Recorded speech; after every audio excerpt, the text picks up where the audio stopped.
మరో 10 ఏళ్ల పాటు ఏపీకి చంద్రబాబే సీఎంగా ఉండాలని పదే పదే చెప్తున్నారు డిప్యూటీ సీఎం పవన్ కళ్యాణ్. తాజాగా అల్లూరి ఏజెన్సీలో పర్యటించిన పవన్ కళ్యాణ్ మరోసారి సీఎం పోస్టుపై ఆసక్తికర కామెంట్లు చేశారు.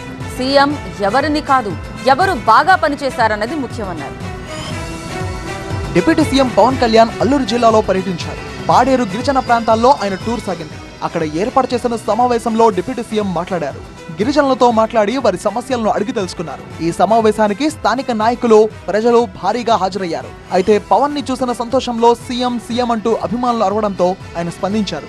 సీఎంగా చంద్రబాబు ఉన్నారు, ఆయన్ని గౌరవించాలి అంటూ ఫ్యాన్స్ కు నచ్చజెప్పారు పవన్ కళ్యాణ్. సీఎం గారు పాప చంద్రబాబు గారు ఏమనగా ప్లీజ్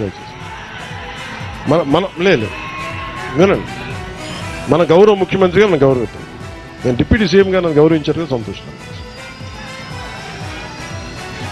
ఏమవుతాయంటే వేదిక పైన నాయకులు ఉన్నారు, వాళ్ళకి ఇబ్బంది పడకూడదు కదా, మీ దగ్గర నడిపించారంటారు కదా, నన్ను తిడతారు మళ్ళీ. ముఖ్యమంత్రి పదవిపై మరోసారి పవన్ కళ్యాణ్ ఆసక్తికర వ్యాఖ్యలు చేశారు. సీఎం ఎవరని కాదు, ఎవరు బాగా పనిచేస్తారన్నది ముఖ్యమన్నారు. చంద్రబాబుకు అపార అనుభవం ఉందని తనకు డిప్యూటీ సీఎం ఇచ్చి గౌరవించారన్నారు. మనసు బుద్ధి కలిస్తే ఏపీ అభివృద్ధి అంటూ ఆసక్తికర కమెంట్లు చేశారు పవన్.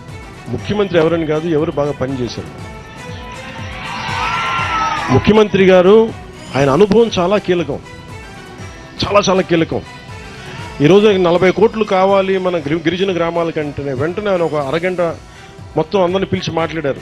ఇవ్వగలవా అంటే వెంటనే ఇచ్చేద్దాం, వెంటనే చేశాం. సో అందుకని మనస్ఫూర్తిగా ఆయన మరోమారు మీ అందరి తరపున కూడా ఇంకోసారి ఆయన ధన్యవాదాలు తెలుపుతాం. సో మనసు ఉండాలి, దానికి బుద్ధి ఉండాలి. సో మనసు బుద్ధి రెండు కలిస్తే ఆంధ్రప్రదేశ్ అభివృద్ధి. పవన్ తాజా కమెంట్లు ఏపీ పాలిటిక్స్ లో మరోసారి ఆసక్తికరమైన చర్చకు దారితీస్తున్నాయి.